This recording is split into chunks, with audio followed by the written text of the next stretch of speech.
sipping. Welcome to the Dawg Chug. We have got an excellent show. The kids are back in school finally. The Guardians are on a winning streak. Not really, Yes. but kind of.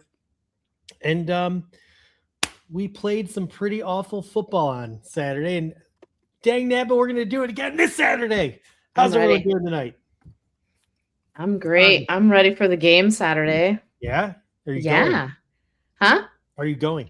Yeah, I'm going. I'm going to party and all that stuff. So Wow. I'll be there. All you creeps out on the internet can come see Lysandra live and creep her out. Please. Oh my God. Please don't do that to me. Ed, how are you doing tonight? Andy, I'm doing fine. Of course, you say a statement like that, and then you go to me like, you think that it'd be fitting to go to me next. And then, I appreciate that. But no, I want to say this. I'm going to try to have a good break of news in the top 10. I got to deliver. I feel like the good material, Andy. But here's the thing. I went into Spaces the other day. And I told this to Elle from the land, Lysandra, the lovely Lysandra. I told her a pregame. I said, look, I met some people, and they're her people. I guess they're in a lot of Colorado Buffaloes fans. I don't know how big. I'm not. Some Browns fans question how big. Most of like the block party guy and all those guys, they're part of Off the Clock. Oh, are they? Okay. Yeah, okay. Oh. Yeah. Those are all my friends. So. Okay. Okay. Well, anyways, okay. Well, I just want to say, look, I went into their spaces, Andy, and look, I knew what their agenda was. I knew where they were, and I went in there and told them how I feel, like most Browns fans feel, and they liked the message. But and I'll say this: I know sometimes they get slandered. They call Chidorians, they call this. We make jokes and stuff like that, but they're really good people. They just want Shador to succeed. Elle, you're right. I'm saying it was fun. The good people, and I just they want everybody to succeed. It's not even about that. It's just about. Well, you know what? Hey, they clown. But Andy, they keep it real. They clown. They have fun. Look, I clown. Yeah. I plugged the shit out of the Dawg Chug, Andy. You'd be proud of me. Went into Spaces. Yeah. Wow. Sometimes you never know what you get, but good people. They're gonna love me. Oh God, Roger. I don't know. I don't know about that. So obviously these Denver fans, right? They want Shador to start, which of course I think all of us here would love if Shador starts. I would love him to start. Do they want him to have to earn the right to start? Because from where I'm sitting, I don't know that he's earned it. I'm going to answer it like this, Andy. Whether right or wrong, they firmly believe he's already earned it. Okay. Yeah, see, Jake even said it. Those are our boys. I think that's where the crux of the argument happens between people that, I don't think people want Watson, Andy, but I don't think there's people that think he hasn't earned it yet. These people, right or wrong, they are devout. They believe he's earned it. And look, there's other principles involved. I think he's earned it, and maybe not because of the play even, but because of the situation, and we don't care, and it's better to find out about him, and Watson's arm's going to fall off, and all these other things. But even not being negative about Watson, these people actually feel he's earned it because, look, they value big plays. I think, one it's just a different philosophy. They like Shador where he does, like, he came in, he makes the bigger plays. Watson's more of the 10 yards, 10 yards, 10 yards. And let's be real with the Browns. It's hard in the NFL to do that because long drives in the NFL, sometimes it's easier to score. You need a big play. You do need a big, and Shador does. You do, but who was a master of the short passes was Tom Brady. So, I mean, true. I just feel like that. Yeah. The short pass game is there, but yeah, I mean, we want to see like dazzling passes down the field, not the 10-yard, occasional dirt ball down the field. From an entertainment perspective, I can see why people want Shador. Roger, I'm going to turn it to you. You're the voice of the fan here. You would agree. None of these guys are any good, and it doesn't matter which one of them starts anyway. We're all just talking about something that's completely insignificant. Andy, I put up an analogy is that every Monday I roll my trash and my recycle to the curb, and I drive off to work, and they compete against each other with which one the truck's going to come first, which one gets dumped. I don't even pay attention to it. That's how much I pay attention to the truck dumping the garbage in Berea. I don't pay attention to it. It's the same. No, man, and I was saying it since April, and now people are starting to post it everywhere you look. Everybody's saying it. The competition don't matter because of the competitors is basically what they're saying. You know, it don't matter what you have competing. You know, the winner of, you know, whatever contest you have doesn't mean he's an NFL quarterback. So The way I I look think at that's where I think that's where most fans are after the first preseason game. Sure. And the way I look at it, it's Burn the whole thing down after the first preseason game. That's total Browns fan mentality. It's I probably would gonna have be burned it down in January, but sure, we can do it now. At least wait till week 3 like I did last season. Like, don't crash out in preseason yet. Come on now. Okay, all right. I'm the in, way I so. see it though is it's probably going to be Deshaun starting when we get to September. What is it? 12th, 13th, whatever. Sure. It And depends. Try to forget. regardless, he's going to get injured by week 2, week 3, maybe if he's lucky. So Arch for arch. at the end of the day, Shador, the offensive line might have gelled just a little bit by then. It'll probably be a better team. So it's probably a better situation for him to come in week 3. Can we at least give them a chance? I mean, they still got it's still a new coach. I mean, yes, he's kind of been around and they've been through training camp, but like he hasn't even gone through like an actual game with them. Yeah, I agree. We should wait and give him a chance, but it's pretty hard to win in the NFL when you have quarterbacks as god awful as ours. I understand that, but maybe Monken has that certain something because I mean, a really good coach is super pumped, has a potty mouth, and gets their guys ready to run through a wall for him. And I'm hoping that Monken is that guy. Yeah, and here's the danger of that, though. A lot of Browns fans are and I love Monken, but as soon as this thing goes south, who do you think I know they're gonna kick him to the curb. They're gonna kill him by October. By November 1st, we'll be in Pittsburgh November 1st. He will be massacred. I don't really think so. Only because Monken is a lot more verbal, and so if he thinks you're full of shit, he's going to call you out. I mean, he did it to a reporter. Yeah, he's like, this fan base. This fan base is just maybe the fan base, but you know what? He's more vocal in general, and so I think that that's going to kind of help him.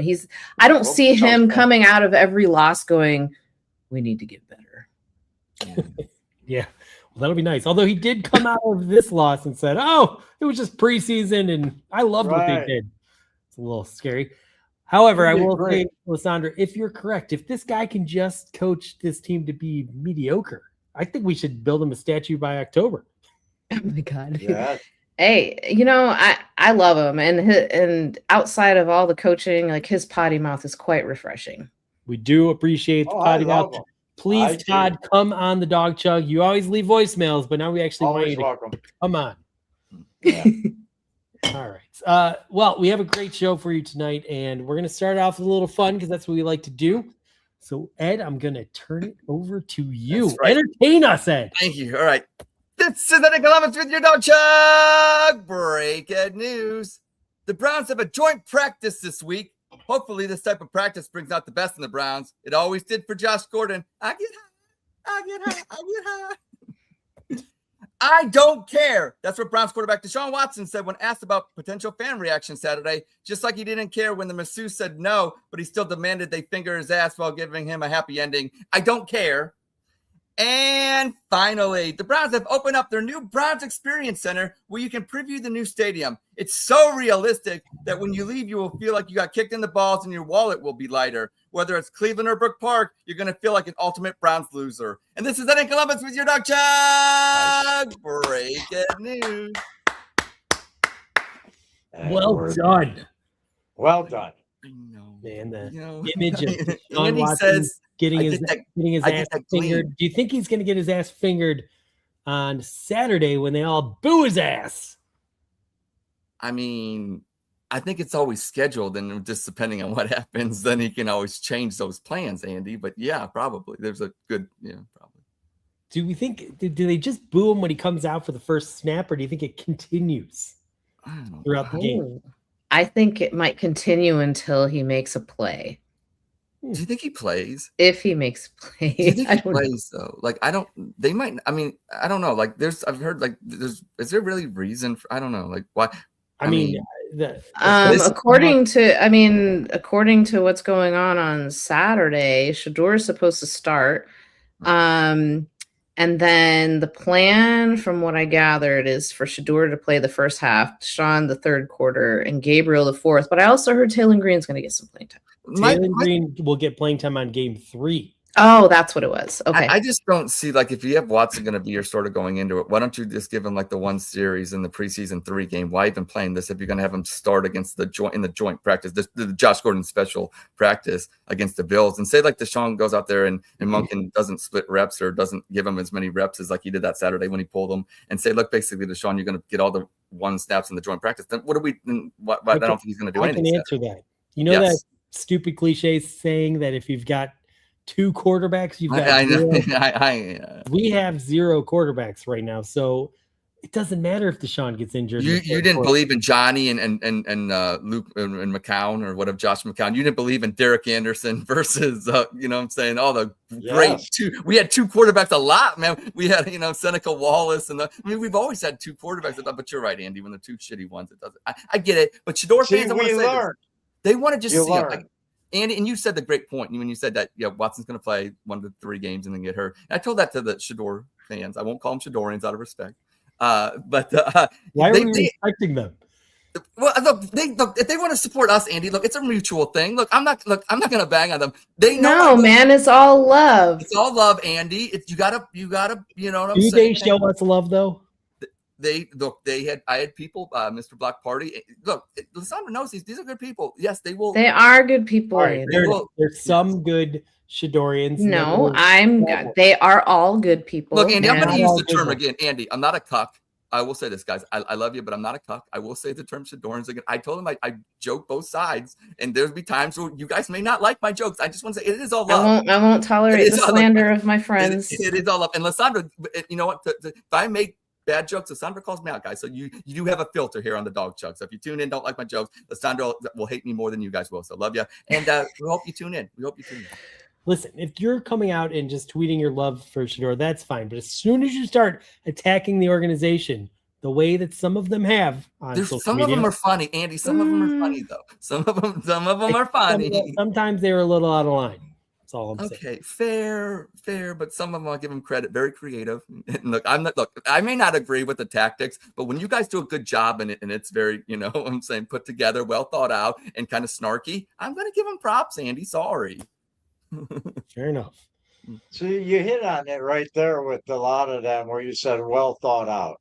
Yeah. And there's not a lot of well thinking going on in that whole I was just gonna say, does Dawg Chug really think things through before the episode, or in a different way?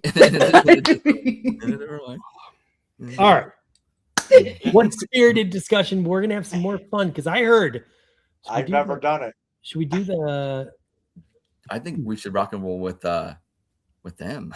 We have the update. Let's do the update. Yeah. Oh, my goodness. All right.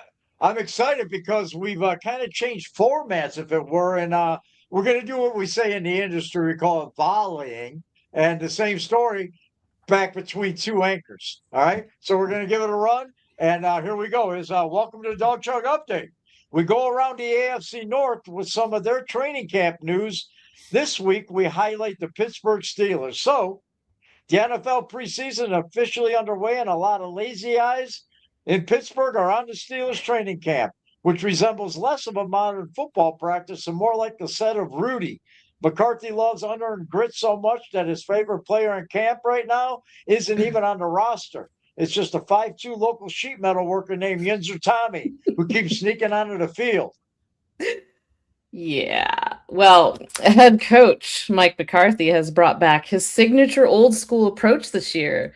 He started camp by banning social media, banning forward passes, and forcing players to drink out of a single rusty bucket with a communal ladle. McCarthy told reporters that modern quarterbacks rely too much on science and aerodynamics. So he's installed his own old school philosophy for quarterbacks and how they should prepare for games. Catching live chickens, operating heavy machinery, and drinking Ripple. McCarthy gave his advice to his young quarterbacks. You want to know pressure, get jacked up on cheap wine and operate a boom lift, you pussies. Wow. Of course, their dim-witted fans are still recovering from the sudden departure of longtime coach Joe Tomlin, who Mike Tomlin, who reportedly left the organization after realizing he had spent 18 years repeating the exact same 5 motivational phrases.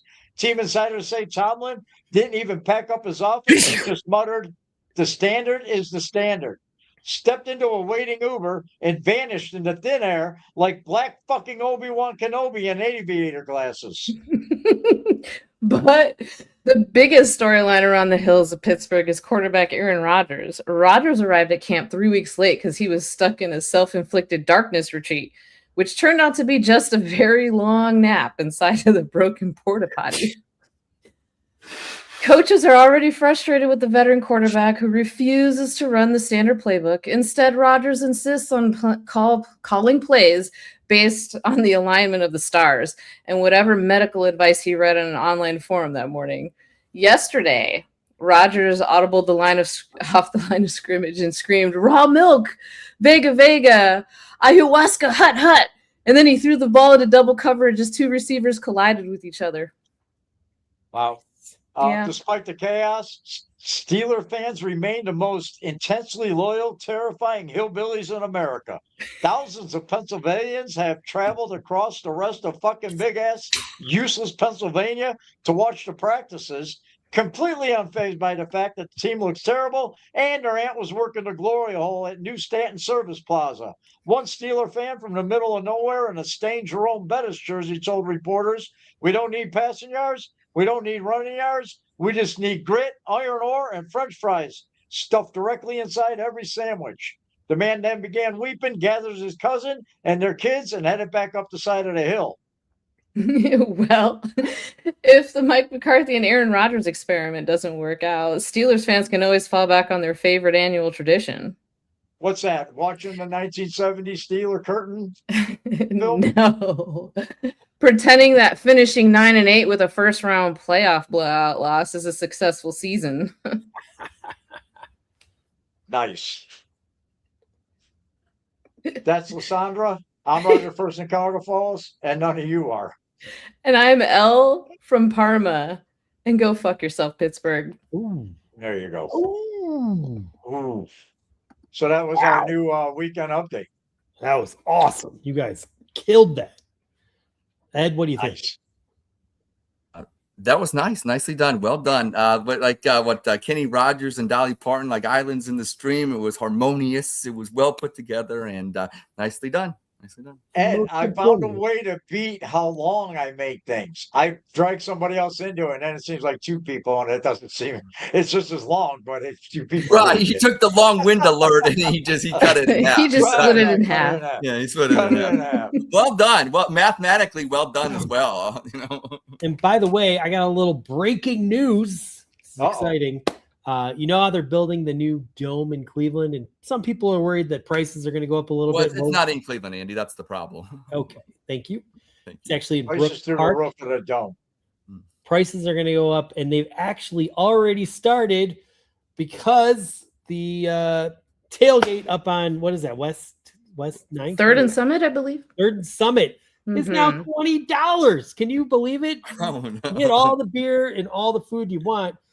But it used to be free. Times are tough, man. Times are tough.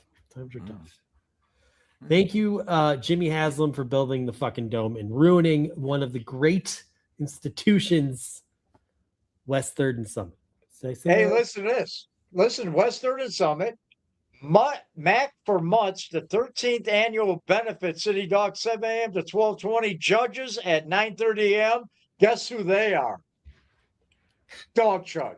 Oh! Dawg Chug are the judges for the Mac for Mutts 13th annual benefit. We're going to be down there. We're going to be at the West 3rd and Summit tailgate on what day did I say it was? Saturday. 10/18. The Ravens game. Oh, 10/18. Okay. Wow. 10/18. The Ravens game. Yep. Cool.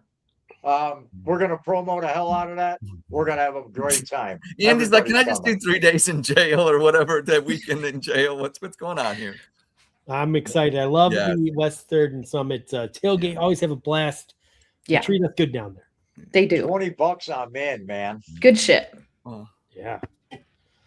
All right. I think we're going to continue the fun because we like to have fun on the Dawg Chug. So let's do that with a little bit of top 10 action. Yes. And before my top 10, I got to give a shout out to my man, Phil Banks. Phil, come on, man. You know. Please. I hope that was a rhetorical question. Oh my gosh. I mean, geez. Okay. Well, anyways, Andy, the premise of this top 10 is everybody says, they go, hey, Ed, we like your material. You're funny, but sometimes you take some shots. You're a little negative. They feel like you're a little negative. I think you're kind of cockish, but they call me negative. Okay, fair enough. Tonight I'm being positive. So tonight's top 10 are the top 10 positive takeaways from the Cleveland Browns' first preseason game. Top 10 positive takeaways from the Cleveland Browns' first preseason game. Number 10. Nobody died, and that's always the marvelous. Number 9. The new old guy coaching the team did not have a medical emergency. I mean, I love him, but I mean, Number 8. Our field goal kicker split the uprights. Hey, now. He was awesome. Number 7. Watson made a couple plays so Hillbilly Jimmy can ram Deshaun down our throats while David Jenkins and J.W. Johnson can swindle us into buying PSLs. Steal of a deal. Number 6. Morons. They lost, but unlike the Guardians lately, at least it doesn't count. And luckily, it's not counting because the Guardians are turning it around. Number 5. Can't say this one or Jaden Daniels will sue me. Can't do that. Number 4. No player was charged with sexual assault while in Chicago. Yet. Number 3. Chris Rose wasn't too annoying on the preseason television broadcast. Still wish Joe Thomas would pancake him. Number 2. Nice. The rookie wide receivers looked like players. Yeah, And the number 1 positive takeaway from the Cleveland Browns' first preseason game is they look to be right on track. And with the first pick in the 2027 NFL draft, the Cleveland Browns select. And that's tonight's top 10. Wow. Wow. Getting the first pick. Yeah. Awesome. Well, I did say Wookiee rookie. I did. There was some phonetic things. Shout out to Sherry would get on me, a friend of the show. She would get on me, and then I did have a slip up. Andy, I was not perfect. You know what? This is figure skating. I probably lost the gold medal. If I'm going against Oksana Bayul, and I'm probably losing the gold medal. Show's not over. Yeah. Show's not over. Jake, you're welcome. Show's not over.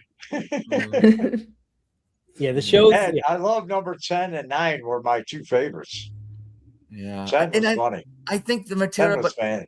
but I didn't nail it, Roger. I slipped You didn't up. nail it. I didn't It's nail all right. it. Andy, I appreciate you. Hold me to the standard. Hold me to the You can't standard. bring it every night. Every night. I fucked up. I mean, this is being real. That there's your CBS, NBC, or ABC. That this is a sitcom. You're redoing the scene. There's no way you're releasing this like what I just did because of that. You know what? I don't think I've ever. Everyone, leave the stream. We're gonna restart. Right. I would love that. So we can do a take 2. Andy, that actually warms my heart. The fact that you would even consider that, even I know jokingly, warms my heart. No, we're definitely gonna do it. Thank you. And I think we're gonna nail it even better. Thank you. We talked a little over each other in the first segment, so we can fix that. We'll fix your thing. It's gonna be great. Perfect. All right. Well, that was a lot of fun. Good job, everybody. I needed a laugh. I got a laugh. By the way, apologies. We once again got no voicemails. I think some PR agents are like realizing that, all the crazy shit some of these famous people are saying on here is starting to bring down their careers. So they're tightening. Tell them to check the banner out. Got the banner. There's the info right there. We still want those. We still want those submissions. Check the banner out. Please. Anyway, we'll get back to the voicemails. Just didn't have any come in this week. That's okay though. You guys carried the load and we had some fun.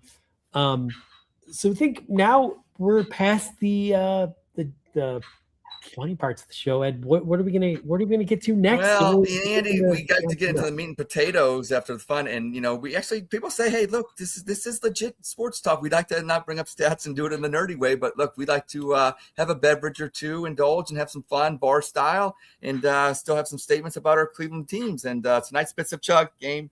Yes, Andy, if you spit on the statement, not a statement, don't question my statement. If you spit on it, it's because you hate it. If you chug on it, it's because you fucking love it. And if you sip on it, which I'll give you the decision on. I let Roger sip last week, by the way. Are you mad? No, not mad. You're mad, Rory.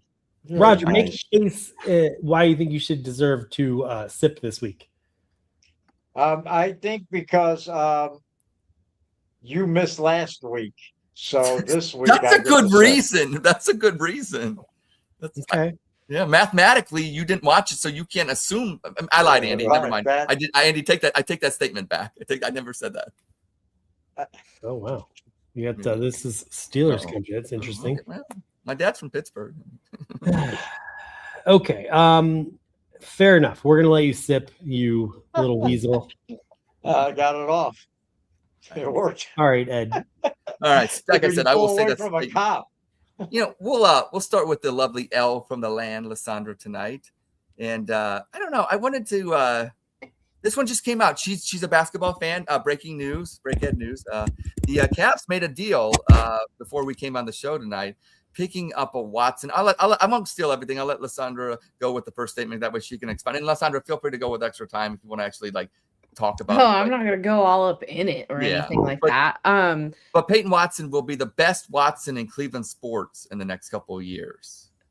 Well, Obviously, Cavs got Peyton Watson. Obviously, I mean, as long as he's on his best behavior, I don't see why not. But see, with that pickup, I'm gonna chug. Why not? He's not gonna. He's not going to automatically turn our team into a championship team, but he definitely brings size and a defensive presence on the perimeter, which is what we were lacking before. So I'm going to go ahead and chug on that because I think that he has a lot of potential. I've seen him since, I lived in Denver, for fuck's sake. Yeah. So I was kind of just able to see him kind of progress from, being primarily on the bench to getting more playing time. And he did have some impact in the games. And I think that Coach Atkinson sees something in him that will definitely contribute to the Cavs. But I don't think that it's going to be a complete game changer championship type of thing. I really have to see more. Considering that the contract that he did sign, I anticipate he's going to have a way larger role on this team than he did with the Nuggets. And so I really need to see what he has given that big role. But I really do think it's promising. So yeah, nice. Yeah. We'll go Andy. I haven't heard Andy in a while. Actually give a sports take besides, try to rein in the show.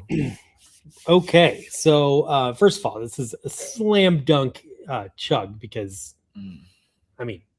what's the competition here? He doesn't have any competition. Of course he's going to be the best Watson. He could be the worst person that we signed and traded for of all time, and he's still is going to be better than the other Watson, right? Are there other Watsons that I'm missing? I don't think so. Andy, why did you have to ask that question? We do have another a defensive player. But yeah, I was going to say. All right. Anyway, look, this guy is definitely a important lower cog, like not lower, but he has a lot of skills. Great defensive player. I'm excited, but he's not going to carry the load and gets into foul trouble. He's got some warts, but here's what's going on. The Cavs, they came in with some big goals of what they were going to accomplish this summer. They didn't really get them done, so they moved on to plan D, I would imagine. And it's a decent plan, but yeah, it's not really going to move the needle a whole bunch. I think we're going to like him in Cleveland, though. I think he'll be a player that we like rooting for, and he'll be a part of the Cavs. I just don't think it's like Lysandra said, the guy that's going to push you over the edge.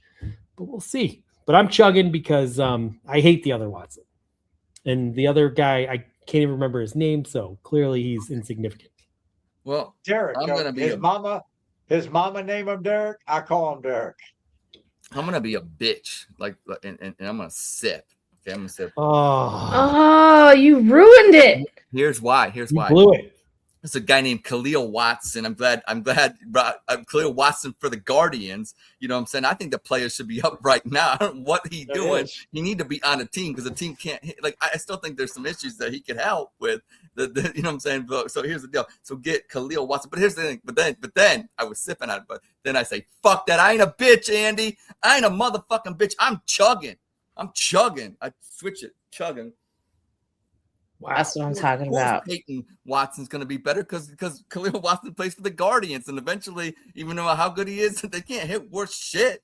So I don't know. Maybe if he's on a different team, I don't know. But for some reason, I think Peyton Watson, just because of his size alone, and if he was on the 2009 Cavs team, when that lost to Orlando because we had Delonte West and Mo Williams, we had small guards compared to like Hito Turkoglu and all them. You know what I'm saying? If we had one of those players like Peyton Watson, we would have matched them athletically with size.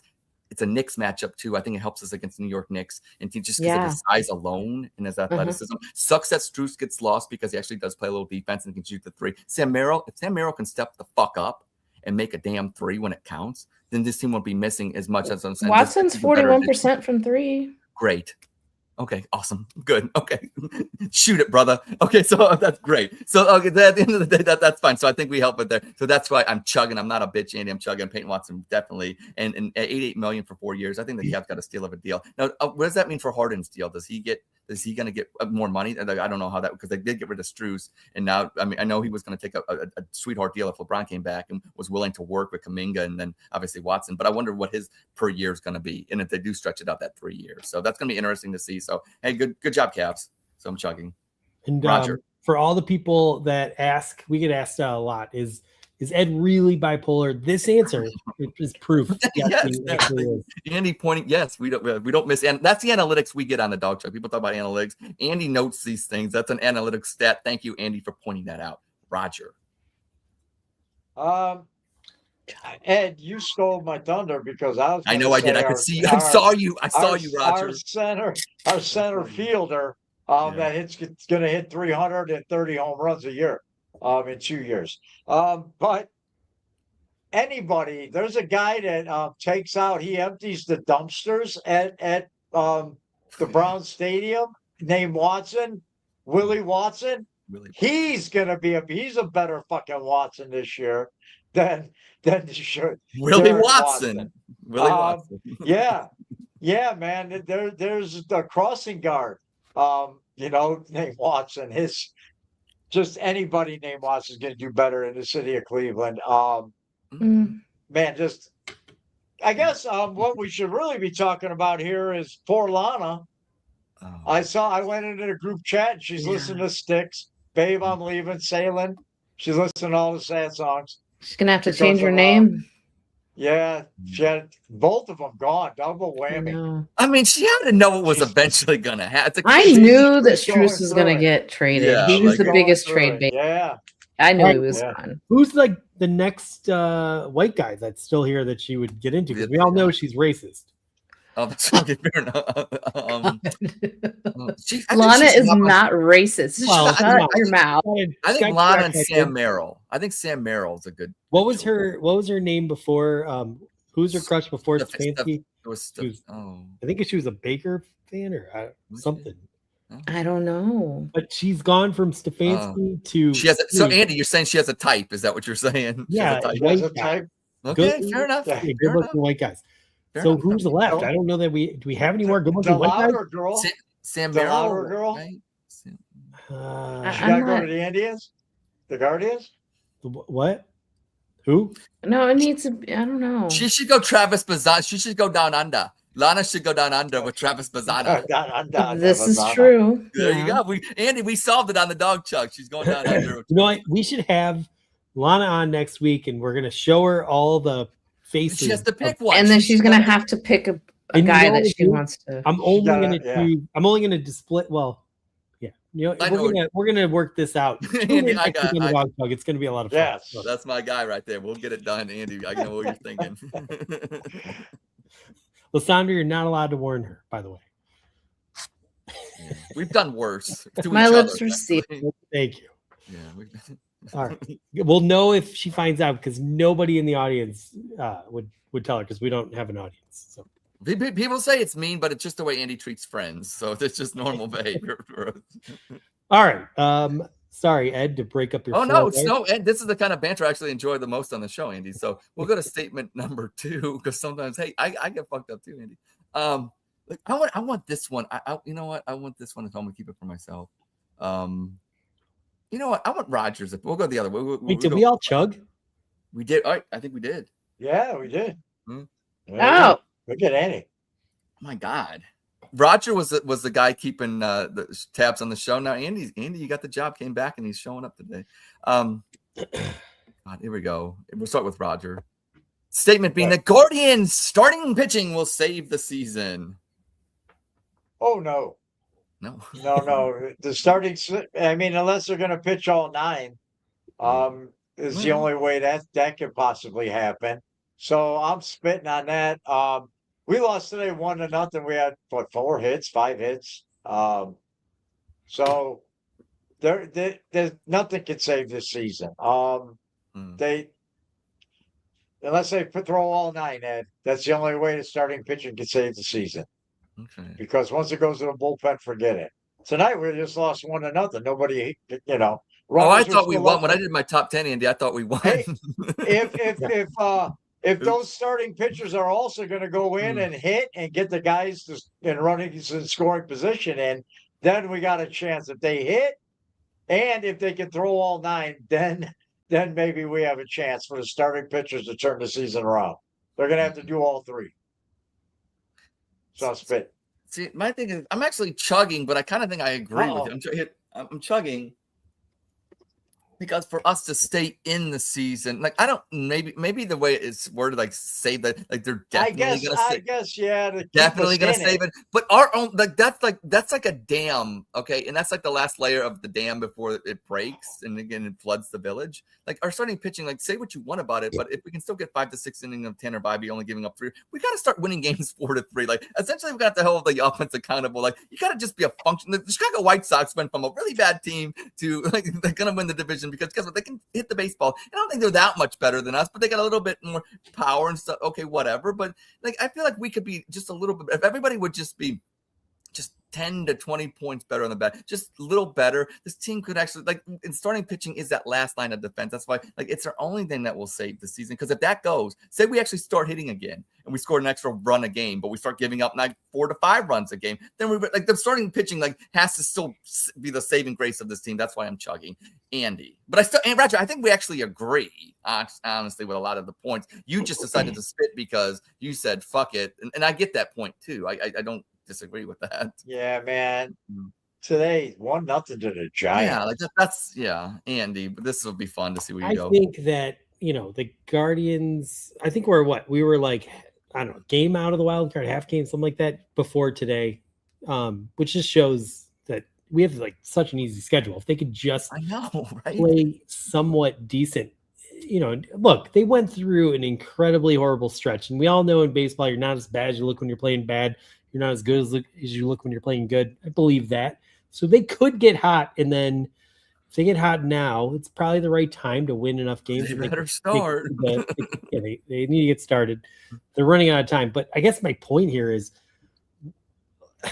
if this team, starts winning games and like actually gets a wild card, maybe they even go nuclear and they somehow win the division. Maybe the other guys fall off the map. And I mean, they came back from 15.5 last year. They're only 6, 7 down. Oh God, the energy on this team, the way they talk about that just gives me the heebie-jeebies. They shut the fuck up about last year. Talk about this year. It drives me crazy. But the point I'm trying to make here is the Guardians getting to the postseason right now, winning the wild card. Maybe they even win the division. It's the same goddamn story as the Pittsburgh Steelers going 9-8 and then getting blown out in the playoffs. Who the fuck cares? That is a failure of a season for the Steelers, and it would be a failure for the Cleveland Guardians right now. I want them to make the postseason, but they're just going to embarrass us, and that's going to probably be even shittier. You know what, guys? Why don't you just pack it in and go home? This is good at bats, good experience. Maybe next year you can get going, but I don't know. I'm over it. Yeah. So I'm spitting. There is no saving. This is a guy that will still watch every single Browns game, though. This is mutiny. It's mutiny. L. We're all Ed has spit. L Eh, is not that baseball knowledgeable, but I always count on the guards coming up with a crazy run randomly out of nowhere because it just seems that's the case. Mhm. And on top of it, if I make a few games towards the end of the season, Right, they're going to you are win good because luck. every time I go, they win. That's right. All So right. I'm going to fucking chug. Fuck yeah. I still Okay. want to go towards the end of the year. I'm going to see if I can get tickets for me and the boys when things slow down in September. It's This so will probably fun. It'll probably be like $6. Oh, I know. I got a Cheap. ticket last minute for $18, and it was in a shitty area, and I sat in the terrace garden, the new area over there, and it was just down in beers and Yeah. watching. It was great. I went twice this weekend. We barely scored a run. Fuck. Oh, see, you got to bring me because they win when I go. All right. Mhm. Bringing that, you seem like you're bringing the energy right now. Let's go. Okay, let's. Yeah, we're not no, going to bring lose me. the cards. Take me. They're gonna win. Okay, well, we will start with me this time. Third one, I believe, right? And I didn't mess up this time because I told myself if I mess up with the rotation, Andy, remember I got to chug and start. There's offenses again. Yeah, don't mess up the rotation, Ed. You know how that is. No, this one I won. This is actually fun. People think I'm going to be fun tonight. I was positive in the top 10. I'm going Let's to be be fun tonight. fun. KC Concepcion is going to be very special. And the reason why I have special all in uppercase letters is because, like, I saw the running back that he had in Chicago. And I think the Browns are missing that Eric Metcalf, that Gerald Ice Cube McNeil. He has that Metcalf. Like the Joshua Cribbs. Like, we're missing like game breaker on the special teams that can, like, even with Travis Benjamin, like that one when he had like teams, we are lacking in the quarterback right now a little bit, and you got to make up for it in other areas. And you say what you want about those 2010 to 2020, like even with Mancini and stuff. It's always a facet of the Browns that he actually, we excelled in. We just didn't have the other two facets, or we didn't play complimentary football. But we played Cleveland Browns football, and that's what you had. So I think having a special player, like, look, if he can catch the ball as a wide receiver, that's an added bonus. He runs a route, he catches the ball because it was a knock on him. He has the dropsies. He looks good. He doesn't look like he drops the ball. He looks like he catches it. Looks like when he has the ball in his hands, he does really special things. That's why I put special, because I think that Cleveland Browns need that. I would love for him to return punts and kickoffs. And people say, oh, well, you don't want to, what I'm saying? Pick one of them, one of those special teams, whether it be kickoff or punt returns, and let's see what the kid can do. Maybe breaks one a game. There's a game against Baltimore and you win 17-13 because you're down 13-10, can't move the fucking ball the whole fourth quarter. They punt it to you with like 4 minutes to go in the game. Your kid goes for a touchdown. Kind of like, we play tough AFC Central games or North games against other teams, and they're close games. Sometimes you need that game breaker, and I see Concepcion looks very special and can do that. So that's why I am chugging the fuck out of that one. Andy. I loved when this pick was made. I know everyone in Cleveland's like, oh no, he drops the ball.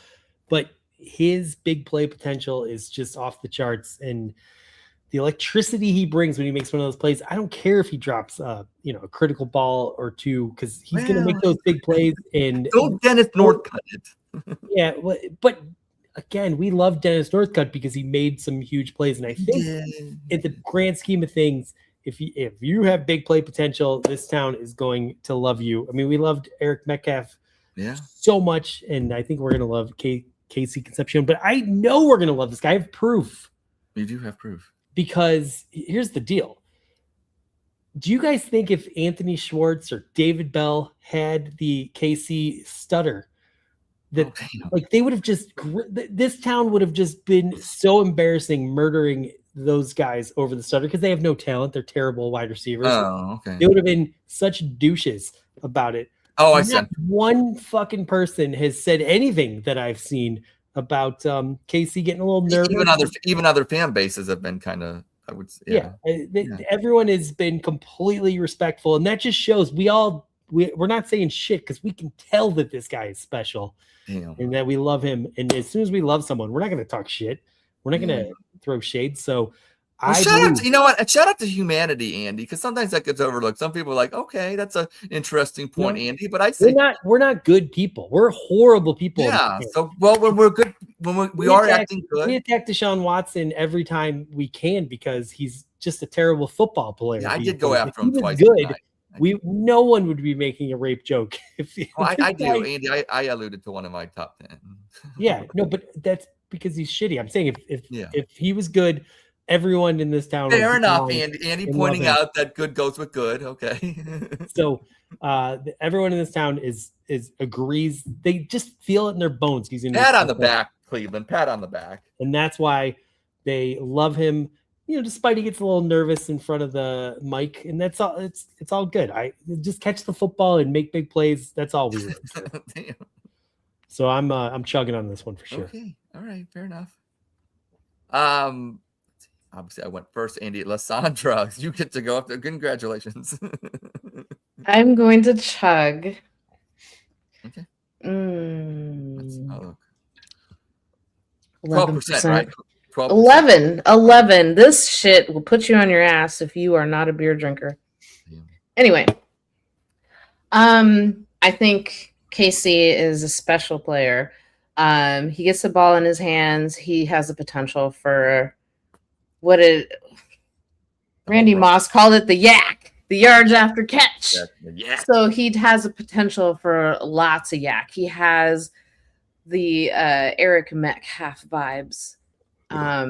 He's going to be a dangerous returner, and he can score from wherever on the field. And he's young, and I'm ready for it. Like, he's going to be a game changer for our franchise as long as sell jerseys. Clevelanders are going to buy his yes. I am excited to see him play. I saw him in training camp, as you know, Lana and I went many times. No. God, like that's sir. No. So far, what I've seen is promising, and you know, if you want me, I mean, I could be that person and pull up the stats, but I mean, so far what I see, I like, and I'm ready to see what he can do in the pros. Nice. Roger, interesting. If you chug, we all chug. Are you chugging? I'm chugging. Oh my gosh, he's actually going to say something positive. Roger's being a homer. He's you know what? He fits great for Monken. Wants to get the ball into the playmaker's hands fast and quick and early. And with the quarterbacks we have, you got to. And he's going to be very special. And that's not always good news, because we have no quarterback that's going to really take advantage of that this year. Next year, it's going to be a rookie. So by week 3, and not only do we have one wide receiver that looks is going to be a special wide receiver, we got 2 of them. And what happens with a special wide receiver around year 3, especially on bad football teams, if you don't have a quarterback? So the Browns right now got some wide receivers, which since Josh Gordon, really name a wide receiver other than a veteran that came here briefly, and flashed a little bit. We haven't developed one. We haven't drafted one since Josh Gordon. Wasn't he a supplemental draft pick? 2nd round supplemental. Yep. So yeah, man. We have some good wide receivers. We don't have anybody to throw them the football, so that always sucks. And by the time we get a quarterback, are they going to be outpricing themselves here? Because of what they got, 4-year contracts, because they're later round wide receivers. Yeah. So I don't know. I look at the long term. Fire Andrew Berry, tank for Arch. Nice. Wow. Well, we all chugged, so we chug. Yeah, damn. You guys are killing me today, but cheers. Shout out to Force of Nature for this one. He has Greg Little. We all know former Brown Greg Little. I always thought this. Little, I was going to say Greg Little. The pass that Brandon Whedon threw to Greg Little, it was a slant across the middle, and it should have been called for a touchdown, and we probably would have beat the Eagles in week 1. And I always felt that changed the trajectory of both of their careers, because he ended up bobbling. It ended up being an interception. Whedon threw like 3 interceptions that day. I thought the Browns came out and won that game, and I don't know. I just felt like that was one time in history we go back, you get in your DeLorean, Andy, with Marty McFly, and you go back, you put the time in there, you go and you change that one play. And I just think maybe sometimes things would have been different. I just thought, God, Greg Little, because Greg Little had the size, he just couldn't put it together. But damn, he had some flashes, and I know people like probably 1 or 2 flashes. Ed, you're crazy. Yeah, probably maybe 5 or 6. But like, I could see where people thought there was talent from a talent evaluation standpoint, and that was the one that I always felt like got away. So shout out Forces of Nature for that. I think that, like I said, I think these receivers, I think they're going to be better than that, and that's what's even, especially Casey Concepcion. Going to statement number 4, Andy, I'm excited about this. Just respond to that. I think Greg Little is a guy like J.J. Hickson on the Cleveland Cavaliers. If you guys remember him, good player, basically a terrible player. But good for the Cavs, though. He did his job. He would make a big play. He would do a dunk or he would do a block, and it would get me so fired up. Like, oh my God, he's developing. He's good, but he never did. And I think Greg Little is the same type.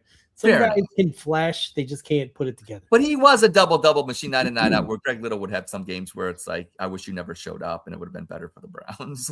No one outside of Cleveland knows who the fuck J.J. Hickson is my point.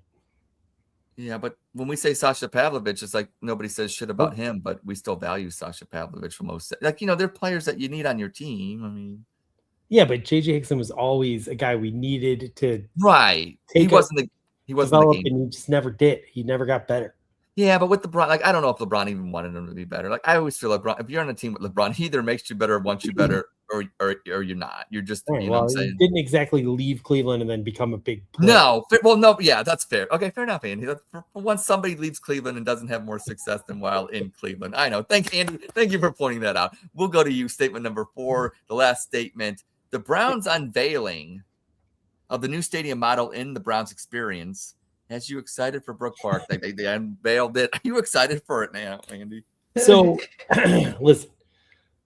First of all, I am completely unfamiliar. I saw your little thing during your break-in news, and I was like, I have no idea what this is even about, because apparently my life has been a little hectic lately, and I just haven't even seen the tweets about that. But yeah, zero clue what you're talking about. I guess they're having a demo or something. Yeah, like you go to their building, it shows like an agency showing, like, I don't know. Okay, so they're trying to sell you on the PSLs. Yes, exactly. Okay, so I'm unfamiliar with the experience. I don't know if they've shown pictures that are like impressive, or if people they show you like the 50-yard line looking up and seeing the views you'll see in the city. And they showed a model of the stadium. But to your point, Andy, you know what they show. Basically, this is what I'm presenting for. Okay, fair enough. Standards. Well, I haven't seen like what they've showed off. It looked like a Lego. I will say, listen, there's a part of me that wants to hate the Brook Park thing, wants to be like Force of Nature. It's gonna cost so much more money. It's still gonna be the same shitty product. Nothing's gonna change. It's all, fool's gold. But they got me. I'm hooked. I can't wait. I'm gonna throw money at this stupid fucking team some more. I got my car, in the Browns colors, and they're gonna get more of my wallet because I love the Browns. It's a curse if they. So you're a cuck to them. Yeah, I am. It's when it comes to just having love for this team, regardless of how inept and shitty they are. Yeah. Unfortunately, I have to say yes. It's like if my daughter was a meth addict and a porn star, I would still love her. Yes. Even despite the fact that it's very embarrassing to love her. And I think that's the best way I could say it. And I'm not saying my daughter is either of those two things, nor do I think she's going to be those things.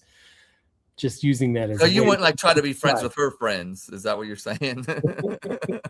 I mean, I almost thought that's a backhanded way of you saying you want me to introduce you to them. No, Andy. Like I said, we the jokes tell them so. That was good stuff. Point is, I love the Browns, and I am signed. I'm geeked for the new stadium. It's like 3 years away, probably 2.5 years from being completed. Yeah, sign me up. I can't wait. Okay. All right. Nice job. L. I'm going to sip. Spin on them, sister. I have a little bit of angst because I've been away from Cleveland for so long, but now I'm going to have to cram in like 25 to 30 years of times and that I could have had in the Muni in like 2 years. So get ready for some fun. No, for real though. I just have feelings about it because I mean I think it's great that we're getting a new stadium and it's going to be domed and everything, but the fact that it's in the park, the fact that they didn't keep it by the lake, I don't know. I just have feelings about it. And that whole Muni Lot tradition is just going to be gone, and it's going to be kind of sad. And for the Browns fans that have been around to be able to experience the specialness of it, I know it's a crazy place, but I mean, I know of people that aren't even Browns fans that say like our tailgates are top notch. And I feel like that whole thing is just going to change, and that whole vibe is going to change, and it's going to be nickeled and dimed. And my whole fear is that the average Joe that helped build the fan base is going to get kicked out. And the only people that are going to be able to afford to go to those games are people that have the money, but may not be like a Browns fan like some of us poor folks are. So I don't know. I have feelings about it, and I just wish that more thought would have been put into what they're going to do with the site at Huntington too. I don't know if you saw my post, but there's a lot of good ideas that are coming out of that. And I just think that they rushed to this because Jimmy wanted his money and wanted his little playland out in Brook Park, and he forgot about the people who built the Browns. Damn. Nice. Good stuff. Sandra L. Roger that 10-4. Man, I think. Am I supposed to chug or something? Is there a chug? You're supposed to sip or spit. Damn it! You can do what you want, Rod. I know. No, I don't even know what it is. Okay. I it's like hanging out with Andy when he's spending all that money might make the Browns experience. I don't know, man. I saw it today, and it looks like the when I win the lottery, the barn door I'm going to build is going to be about that big and black like that. If Captain Taco and Pat's Go-Kart are still open on Brook Park Road, I'm looking forward to that. If I go to a game, Captain Taco's the bomb. I don't know if they're still open. I'll go look for you. I live in the area. I don't know if the homeless people still encamp behind the RTA station. There's a lot of exciting things going on up in that area. I don't know. It's going to be fun. Nice. And I don't care. Okay, fair enough. Now I got to read the statement again. Like, what the hell am I doing? Are you excited for Brook Park? You know, I'm chugging. Fuck yeah, why not? How about Pinkies? Is Pinkies and the Fox's Den going to still be open? I'm excited. Yeah, well, there you go. Establishments, Roger's coming back. If you're still in business. Hey, you hit Pinkies, Fox's Den, and Captain Taco. That's a good time on Brook Park Road in the 1980s. I'll tell you that much. Nice. Do you want to give a shout out? I don't know, Kenneth Russell, something 1158. Sorry if I'm fucking your shit up, but sexy motherfucker Prince. I appreciate that, but I love that song. I love Prince. If I gave you diamonds and pearls. The only problem is, would you rather have a boy or you're a girl? MF was released If I could, I would give you the. On Sorry, June go ahead. 30th. So, Kenneth, you're full of shit.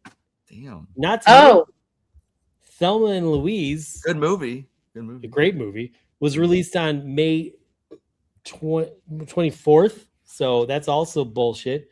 What about Sally Field? Sally Field is 79. Happy birthday. I love Sally Field. Turned 79 today. That's bullshit. And Richard Gere is actually 76. So this is false. This is false. Fake news. All bullshit. Fake news. Really? Okay. Kenneth, get the fuck out of here. We don't bring fake news. Hey, I just want to know. I'm with the Jams Daddy. We control the fake news here, damn it. I'm with Jay Jams Daddy. I'm saying drinks up. Who got that tequila? Oh, see, tequila. That goes off camera. I don't do that shit on camera. So Kenny should come on and sing. Nice. Okay. Kenny, anytime. Wow. But Mike Shoshan, man. So we. Somebody told you not to sing, or me? I think both of you. I'm not that bad of a singer, am I? I'm horrible, but see me. Thank you. Kind of For God's sake. Well, then stop giving us false information, Kenneth Russell. Look, I got my fact checker over there telling you, hey, look, you're giving us whack shit. Whack shit. You fucking AI bots are bringing whacker than my singing. Okay, okay, fair enough. How about that? I agree, Jake. You're building something special. I sure hope so. Look, it's gonna come down to. I agree. Don't listen to them, Jake. The Browns are in a good spot, I would say, but it all comes down to, are they going to be in position to draft the quarterback, and then they got to make sure he actually pans out. Not the easiest thing in the world. I think it really isn't. Honestly, like the quarterback, or just any player. Like you go into the league, nobody knows if you're going to 50. And then will they be in position to draft quarterback? Probably, because we're terrible. We have 2 picks. We can move up anywhere we need to, you would think. But they still got to pan out. I'm excited because at least there's a path. We haven't had a path, but the wild card in this is you have to take into account that bringing a quarterback into the league, he has to be brought into a franchise that has good quarterback development. They have to have good chemistry with the coach. And that's like a gamble every year. And then on top of it, you mesh with all these things. You also have to be ready for the league. There's some guys that are just not ready for the league, but mesh well. You just have to have that perfect storm. And it's pretty rare. I feel anyway. You run into Brady and Belichick, and then you have Reed and Mahomes. And the thing is like when you think about these dynasties, it's always like the quarterback always has like a great chemistry with the coach, or they have great quarterback coaches. And not every rookie actually gets to be put into that situation. Like look at Sam Darnold. It took him 4 teams before he found what works for him. And now he has a fucking ring. So, these guys don't make the league because they don't have any skill. But we have to take into account the fact that when they get put into a shitty situation, it sucks. And if you're ready for the league and you're put into a situation, you're set up for failure. And then the other side of it is if you're not ready for the league and you're in a shitty situation, you end up being a journeyman anyway. So I don't know.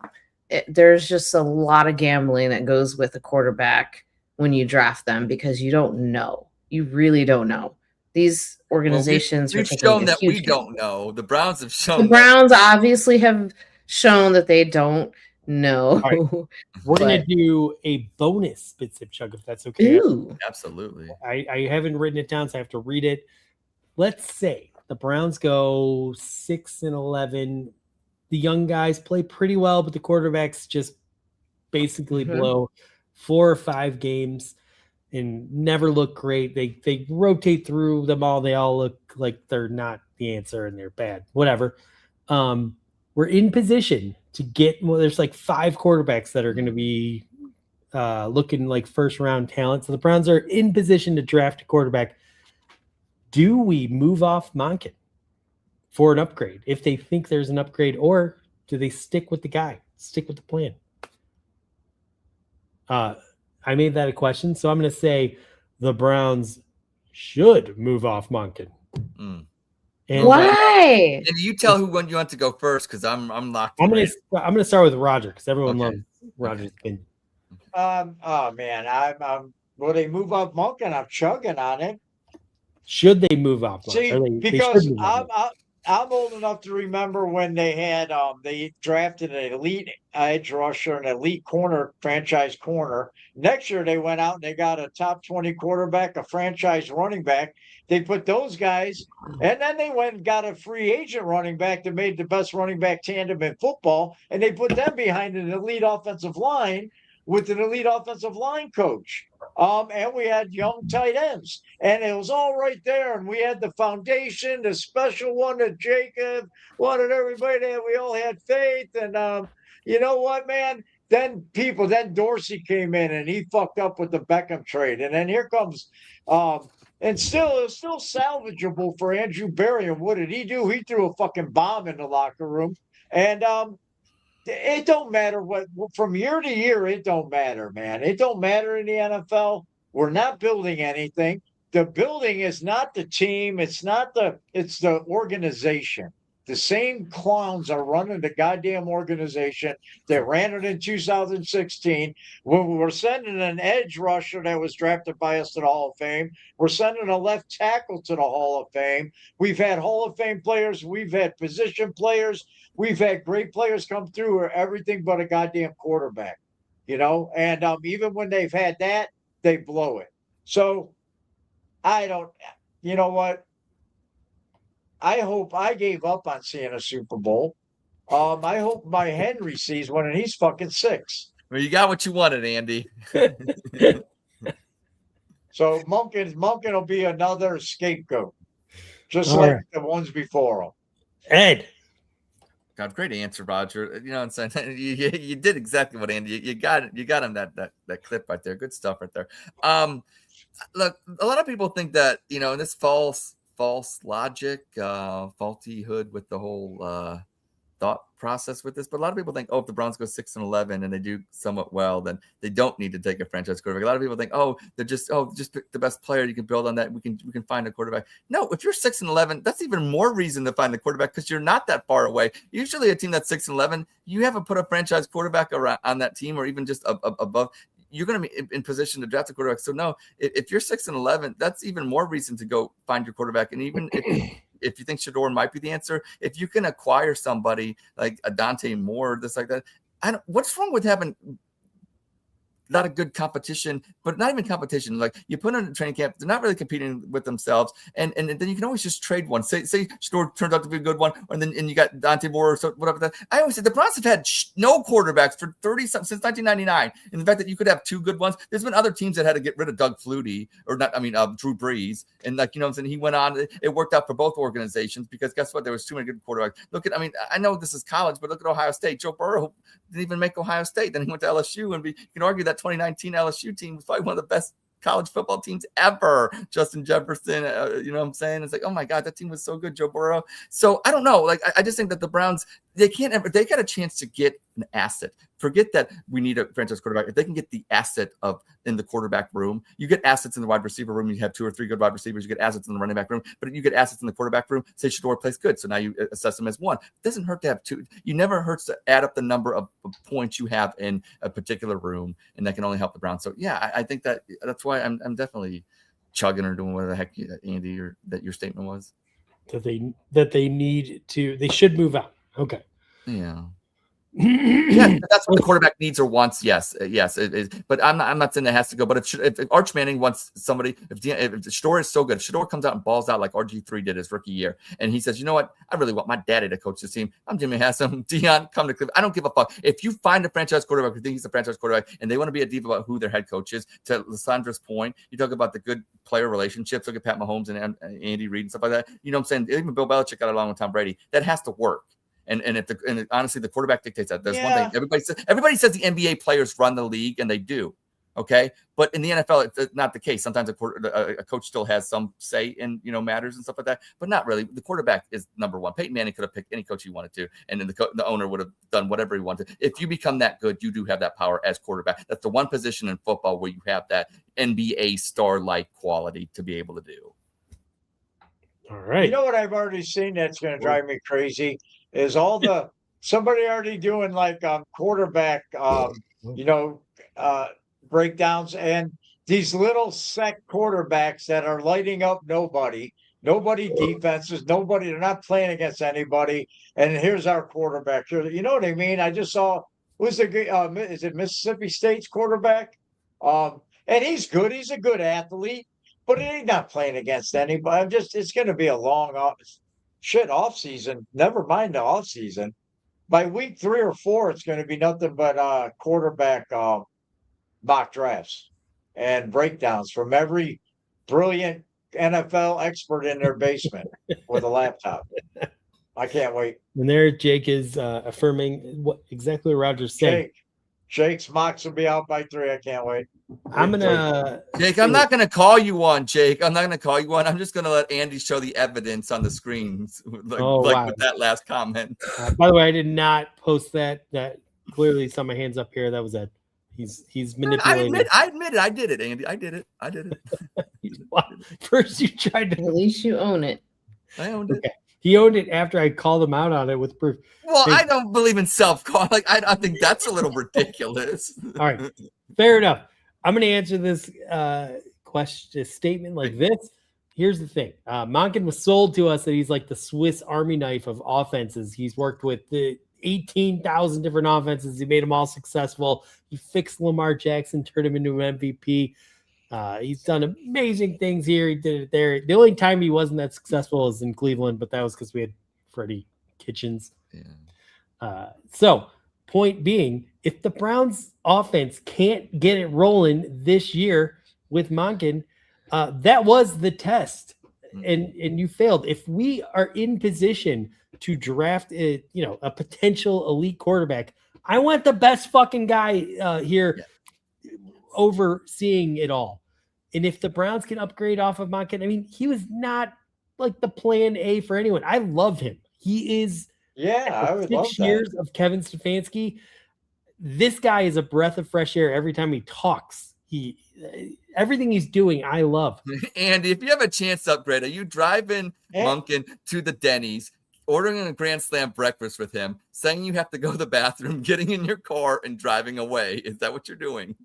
I would just have JJ Johnson call him and say, look, unfortunately, I got a bad case of Coke and it ended up in your pocket. Okay. And you're going to have to take the hit here, pal.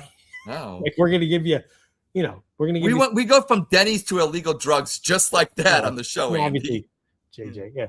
But the point is, you got to move off of him. 1 year, it sucks. He couldn't have had a better opportunity.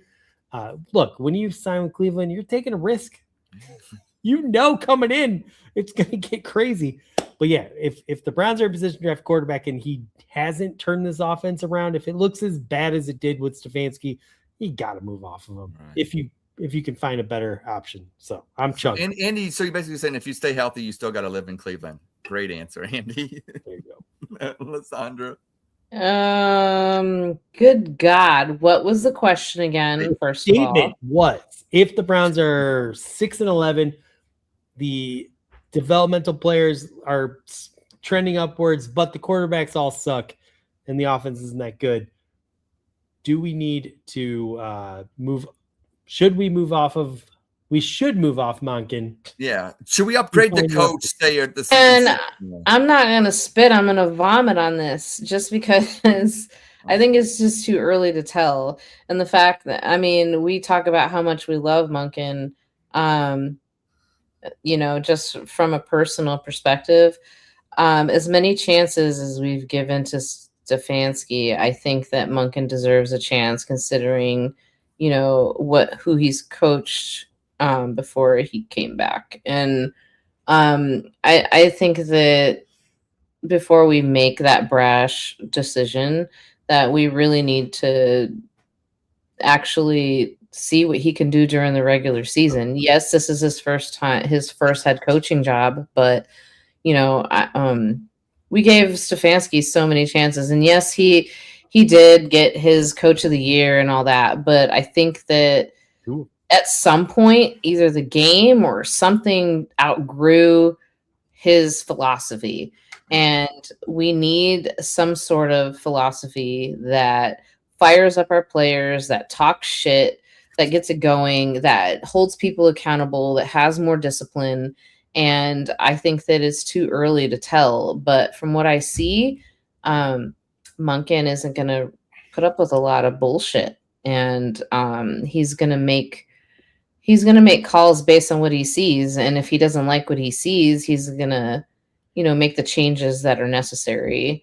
So I'm going to trust that he is going to take our franchise to another level. It doesn't necessarily mean that it's going to be like playoff or whatever, but I think that we need that type of energy right now. Right now, we need that energy because when the Browns were under Stefanski, it just seemed like there was a lot of times where the team looked very undisciplined and had unnecessary mistakes and Pre-snap penalties. pre-snap penalties, and that right there was a big thing because I saw them working a lot on a quarterback cadence and everything in camp. Yeah. So I really think that we need to kind of just let things kind of settle in and see what Monken can do before we Well, I want to Jay's Yeah. Jay Jam's 6-11, and Andy says Andy kind of preference. So it's just right now because I know if the Browns finish 6-11, under no circumstances are you firing Monken or no. Okay, that's fair. No, so there's a standard of wins that you think that 5 to 6 wins and yeah, like we need to have Right. some sort of improvement, but at the same time there needs to be the improvement that I want to see is I want to see less stupid penalties, less stupid Cleaner mistakes. football. I want our team to go out there and look like a fucking football team. I'm sick of the Browns looking fucking inept. That's what I'm sick of. Right. I'm sick of seeing my team on TV and people saying this team is inept. Yeah. And so I think that the clown shit. Yeah, I'm done with that. Like I'm sick of it. I see us losing. I see, the media talking shit about us when we're on national TV, like, haha, the Browns, blah, blah, blah. Like, go fuck yourself. Like, we as a fan base in Cleveland, I think based on the position that we are in right now, it's baby steps. We first need to see that there's accountability, that there's discipline, that there's consistency, functionality. Yeah, and not the same bullshit after the game that we need to win better. Like, I want to see Monken get fired up and say, fuck this shit and walk off the set, or something. I want to see some fire. I want to see that. I want the players to see that there's a coach that gives a shit. Maybe Stefanski gave a shit, but he really had a shitty way of showing it. We need to do better.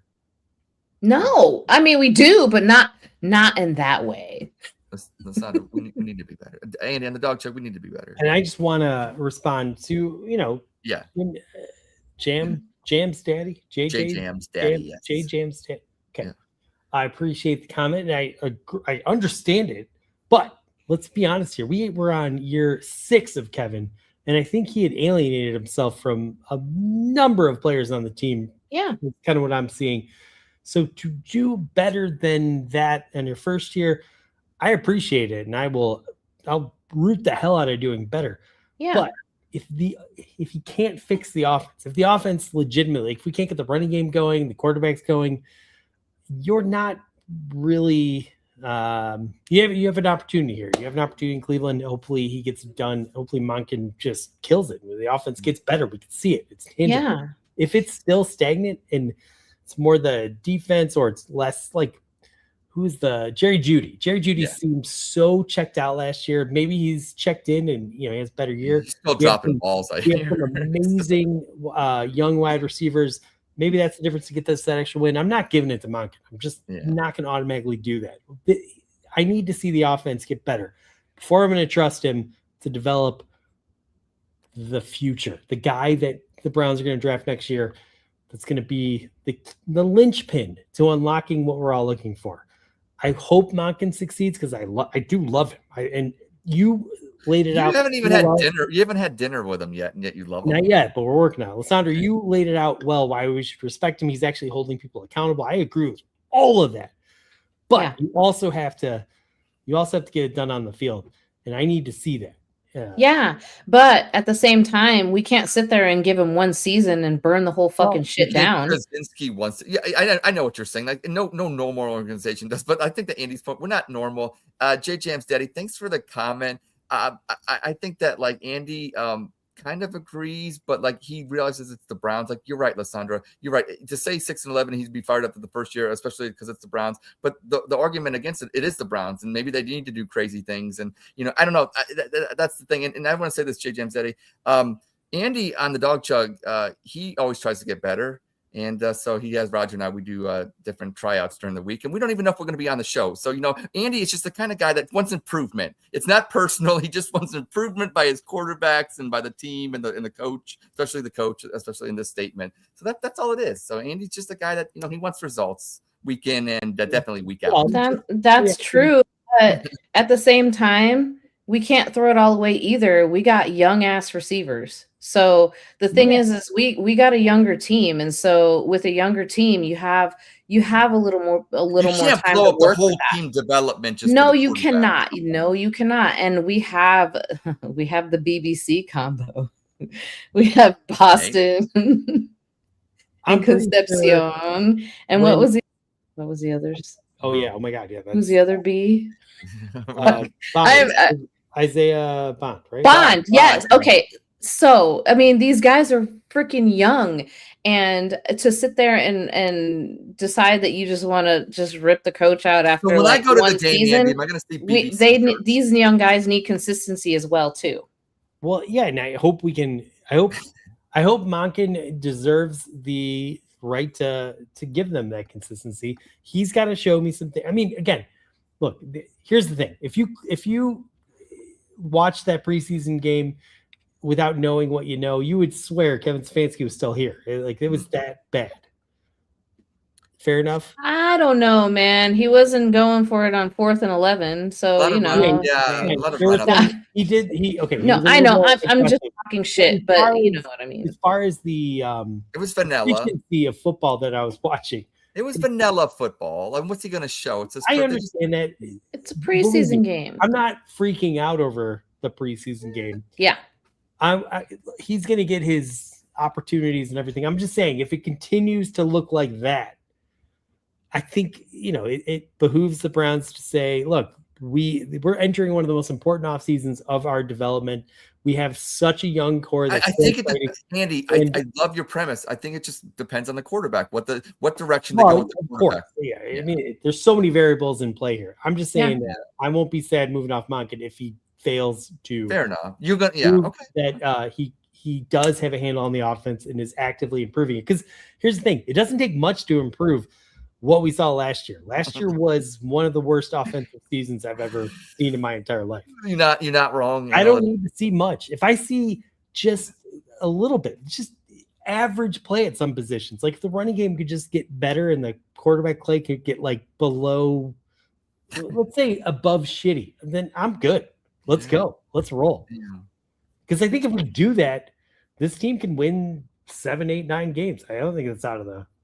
Andy, so I'm going down to the stadium, and I know I said this earlier, but BBC, as Lysandra mentioned, our wide receiver trio, BBC. And we're going to see brown shirts with BBC on them with obviously Bond and, Concepcion. And then, of course we will.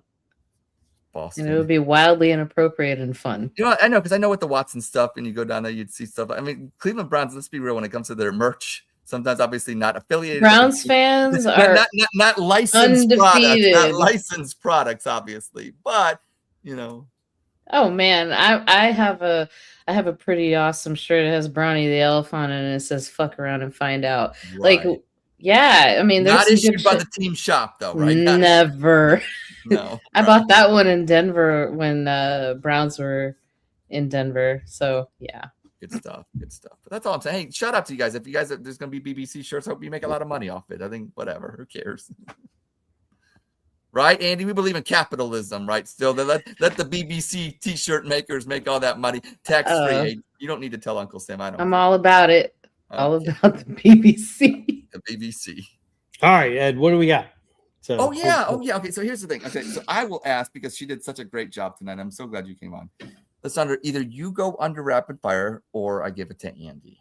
Oh man, I love rapid fire. It's fun. Good. I know because some people, like I said, this is not as. I don't mind being put on the spot. I mean, All right, Lysandra, you are going under rapid fire. A little bit of this, a little bit of that, and a little bit of Browns will win more than 5 games. Yes. Watson's deep ball sucks. Kinda. Judkins won't have a big year because the offensive line kind of blows. Kinda. Monken is just a corporate yes man. No. The defense will take a considerable step back. No. Browns have less depth than the Dawg Chug. Less depth? Yes. No. The Guardians are lucky everyone else sucks in baseball. Yes. Travis Bazzana will be a star. Yes. Stephen Boat is not having a good year managing. No. You would rather say Indians. Yes. And finally, you can only eat at one fast food place for the rest of your life. Where you eating? Mr. Chicken in Parma. Mr. Chicken and Yes. Parma shot out, and you are all. Oh my God, Mr. Chicken in Parma. That's not okay. I may have Jesus, picked man. something that has breakfast, lunch, and dinner, but you said fuck it. I want Mr. Chicken. That's good. Now I'm Oh driving to man. Parma. Every time, Oh, oh God, I had Mr. Chicken and my kids love it, and then every time I bring my parents love it. Oh, my mother-in-law loves it. Like everybody who's come, they ask for Mr. Chicken when they come visit. Oh man, I want to drive to Parma right now, man. Let's go have some There's chicken, one. Roger. Nice. That's so good. There's one out in not Macedonia. It's for Solon. One in Solon too.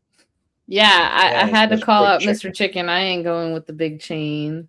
I live by Barberton. There's good chicken in Barberton, though. You gotta check out Barberton. Yeah, Mr. Chicken, the Mr. best. Chicken's a It's bomb, way though. cheaper than Raising Cane's and tastes way better. Oh, way better. Raising Cane's garbage. Yeah. What am I, No, we 9? lost. We're Am not, I that's 9? sponsor Andy. We are not getting Raising Cane's. That's fine. I didn't think we are getting you anyway. What am I, 9? I'm gonna eat chicken fingers and mac and cheese. Am I fucking 9 years old? Get Oh some my adult God. food, man. I ain't And then judging you. I ordered- That's good shit. I ordered a sandwich and it's a chicken finger on a bun.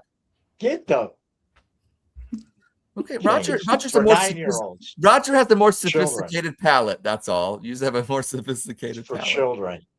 Yeah. No shame in my You know eating what? game. I'll give them I still credit eat because they got Pop-Tarts every coleslaw. They got coleslaw. Chicken places don't have coleslaw nowadays. So I mean, gotta they give did credit. at Raising Cane's. That was part of their. Look, I'm a KFC guy. There's two of them that Oh, I see, love that. KFC's Yeah. on my shit list. Oh, Every I time love I it. ordered wings from them, they made me wait like 25 minutes, and I was like done. Yeah. I'd wait for it. It's All fresh. As right. long as it's No, fresh. As long as no. it's fresh. Chicken places review. Next week we're gonna do burgers. Hey, we could do that too. Good job, Jake. That's a great observation right there. Because honestly, Roger, if you don't like mac and cheese, brother, you just What the frick is wrong with you, man? man? I'm a grown ass Roger's woman like, and I love Roger's like, mac I have and no cheese. problem with hating the world. Popeyes. Somebody, Jake says To me, Popeyes. Popeyes is just like KFC crispy chicken. Like I want the original. That's why Mr. Chicken's good. Like Mr. Chicken, shout out to you.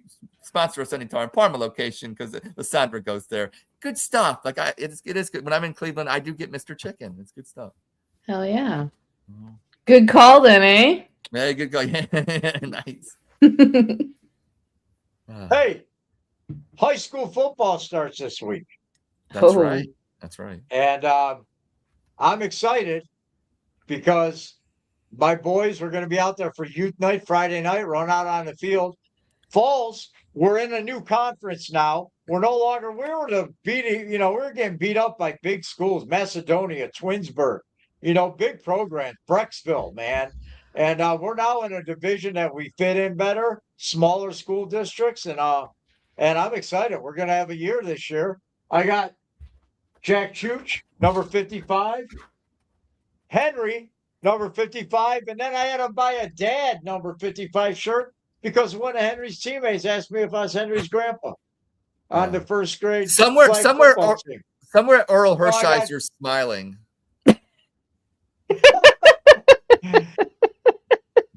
Did you really just say we're a Hershiser? Oral Hershiser. Hershiser. That's why he's the bulldog because 55. of 55. The 55 was my bulldog. Yeah, man. Well, I wore 55. I'll tell you why 55 was my number because I was a fat kid and all the basketball numbers in CYO. They always all gave the skinny kids, 55 to the big kids. 55 to the big kids. So I that's did why CYO 55 was my too. number. Yeah. So I was a fatty. I got 55. Oh Bastards. my god. I was number 10. Yeah. Which means I was tiny. Those Good luck, skinny Jake. number So good luck. 10s. I saw a post the other day. He's going his senior year in college. So good luck to you, Jake. You said I do call you a cuck. You are a cuck. You're one of the best. Oh You're one of the best. You're one of the best cucks out there. The But most honorable best is. cuck he out does a there. good like. There's nothing to hate on him. And you know what the fun is that he knows that it's all love back. So that's the reason why it's a cuck. We that love you, Jake. Don't listen don't to their understand. It's asses. all fun. It's all fun. I love you, Jake. We all Hey, love Nick you, Cards Jake. can't carry the whole load out there. That's true. All right. Are we? I think that's a wrap, Andy. Wow. Yeah, we did it all. We Dang, did an it all hour and a tonight. half. We went at Look, it today. We haven't had a lot to talk about. So now I get to listen to us talk for an hour and 29 minutes because there's stuff to talk about. And hopefully you enjoyed our spirited discussion. We didn't always agree. We made fun of some people. Each other, a lot of each other. Yeah, and Casey Concepcion. I'm sorry about that. I love you. And Jake. Yeah, Jake, you fucking cuck you. But we all have fun, and hopefully you did as well. This is a tough time for Cleveland fans. All three teams. But the beginning of the season stuff, it's the only time to embrace it. It's the rest of the season that you want to just jump on the 480 break. Usually, for the Listen, Guardians, I they think- were a month early. Because Yeah. usually if they go tank, the Browns are already Look at started. Rodgers Nobody pays staring at the attention. Guardians. Yeah. Yeah. No, that's- the Browns. Andy, you have to, as a Browns fan, this is the best part of the season. Look, Lissandra's going to the game, partying for Shador's series. Listen, I can't wait to be in the Muni lot. I can't wait Yeah, it's gonna be so much to fun. Me watch neither. to get the excitement that you get before games. That's what I'm looking for. Wait till week 5 or It's got 6 where nothing you to just do with like, the I Browns. We go into the first Week quarter. 5 or 6 when you're at the Mooney drinking because you're so No. depressed. It's so exciting. We'll be up 14-3 against a superior opponent, and then Yeah. the wheels will come off the bus. That's what I'm not. So Oh man, I'm riding the wheels on that wheelless Right? bus Oh, all yeah. the way to wherever the fuck it's going because I'm ride or It's all die good. Browns. We're Like all fuck here. that. We're all gonna We're all, watch. Andy, I'm a cuck too. Look, shout out Brown season. You know what? I dissed you, but I'm a cuck too. Y'all know I'm a that. Browns cuck. I'm not even gonna lie. I love We're my all- guys. we're all Even stuck Rodgers here. a cuck. Except for Roger, he's a Lions fan, but it's He is a all Lion. good. We still love you. Yeah. Good for Yeah. you. And anyway, And hey, a Michigan did you guys fan. watch the Steelers preseason game? How bad Will Howard looked. He looked like I heard about George that. Sanders. It was not good. I mean, he threw a touchdown, but it wasn't impressive. That is an example of a quarterback that probably was put into the wrong program. Yeah, That's and, funny that you said that. I have a Steelers fan like- next door to me, and he said he played well. So well, yeah, But yeah, I mean, they're usually biased, say, so- Like, oh yeah, Shador played well today, but he didn't actually play well. Like he always Shador can plays be well. every Shout out to my new friends. Shador always plays well. I don't care what Andy says. And then you guys are not Shadorians. You're just faithful, devout fans, good fans of Shador Sanders. And thank you for having me. Appreciate you. Oh my God. It's not even about being a Shador fan or even a Watson fan. Like, Watson hates me, obviously, because He blocked me because I said Johnny Manziel had better stats than he Right. did. He So he blocked me and I didn't even say anything bad. But my whole take on this is I just want a winning team. I love my Browns. And if one of those guys is able to do that this season, then so be it. I don't really care who it is. I just want to win. I just want W's. That's it. And a little guy, Lissandra's gonna. And to all the yeah, I mean, warriors- if Monkey wants to start Gabriel and he ends up fucking balling out, then I'm going to support Gabriel. I'm going to not that that's going to happen, but okay, we're hearing it here. yeah. If Dylan Gabriel starts for the Browns and gets us 10 wins, will you let him get on a ladder and smooch you on the lips? Yes. You know, And he's not even my type. And not only that, we'll have a new name for Lana. She could Oh, be yeah. Gabriel Garrel or some They're shit. good. They're like the Gabriel, same height, so it'll Sorry, be good. Lana They're ain't like- going for That'll work Gabriel. out He's got a perfect. little bit too much Hey, she'll finally minority date going on with somebody. him. Yeah, You know, sure. Andy, we'll get the pool together this week. We'll compile. Hey, shout out next week. We got it. There's a dating game next week. Lana, get ready. Get Oh, ready, you Lana. guys better line up the guys. Oh, we and- gotta. I think Andy and I think we have a couple in mind. It's gonna be huge. Yeah. All right. huge. With that being said, I came in feeling pretty overwhelmed today, but I had a blast. I hope you all did as well. And listen, we got a big game on Saturday, which Yes. I guess the team won't even care about because they're more worried about the joint practice. But we'll get some tweets about the joint practice, and then we get to watch the stupid game. Exciting times. The Guardians, they're going to probably win a couple games this week, and that's exciting. And the Cavs finally did something, and now I guess we'll see what else they do. With that being said, it's been a really fun summer. And here's the thing. It doesn't matter how bad the Cavs Cleveland teams do. We all love each other. And damn it, thank you guys for being here for me and the audience with their comments. We appreciate you. Andy, you give me a place to put up my Ed sign, and I appreciate you for it. Yeah. Thank you. Well done. I mean, I know it was really hard for you to figure out how to do the Ed sign backwards. Well, at first there was that mirror thing on the thing, and me and technology, you know what I'm saying? So, yeah, okay, but we worked it out. You worked it out. All right. With all that being said, please tune in to next week's show. It's going to be a big one. And let's go Browns. And drink them if you got Oh, them. yeah. Lysandra, Roger, Ed, thank you. Roger, Always. I'll text you thank you because you're already asleep, but we love you anyway. So go Browns. What? Go Browns.